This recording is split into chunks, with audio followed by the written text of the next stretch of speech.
আসসালামু আলাইকুম ভিউয়ার্স, কেমন আছেন? আশা করি ভালো আছেন। আজকে আমরা দেখব কিভাবে টেন্ডার রাউটার সেটআপ করতে হয়।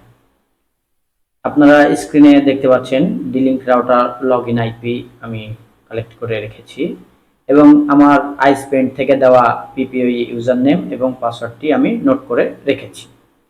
এখন আমি একটি ব্রাউজারের নতুন ট্যাব ওপেন করে নিব। অ্যাড্রেস বারে আমি লিখব 192.168.0.1 লিখে এন্টার দিয়ে দেব। এন্টার দিলে দেখতে পাচ্ছেন টেন্ডার লগইন ইন্টারফেস চলে এসেছে। টেন্ডার রাউটারগুলো মূলত সেটআপ করা খুবই সহজ।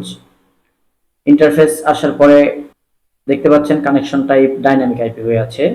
এটা চেঞ্জ করে আমাদের পিপিওই দিয়ে আমরা সেটআপ করব।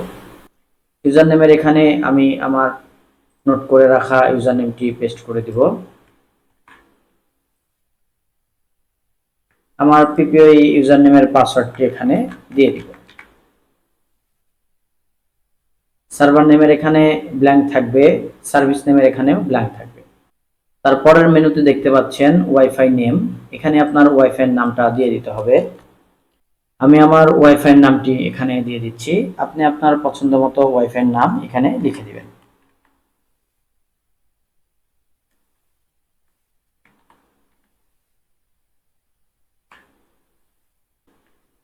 তারপরে নিচের অপশনটি আপনারা দেখতে পাচ্ছেন ওয়াইফাই পাসওয়ার্ড, এখানে আপনি আপনার পছন্দ মতো একটি পাসওয়ার্ড দিয়ে দিবেন। আমি আমার পাসওয়ার্ডটি দিয়ে দিচ্ছি। পরবর্তীতে ওকে দিয়ে দিলেই রাউটারটি সেটআপ হয়ে যাবে। আমি ওকে দিয়ে দিলাম। দেখতে পাচ্ছেন সেভ হয়ে গিয়েছে এবং আমার ইন্টারনেট কানেকশন চলে এসেছে। কানেকশন স্ট্যাটাসের এখানে you can access the internet লেখা আসছে। তো চলুন আমরা দেখে নেই আমার ইন্টারনেট আসলে আসছে কিনা। প্রিয় ভিউয়ার্স, আপনারা দেখতে পাচ্ছেন আমি এখন ইন্টারনেট ব্রাউজ করতে পারতেছি। রাউটারটি সঠিকভাবে সেটআপ হয়েছে। এভাবে এক ক্লিকেই টেন্ডার রাউটার আপনারা সেটআপ করে নিতে পারবেন।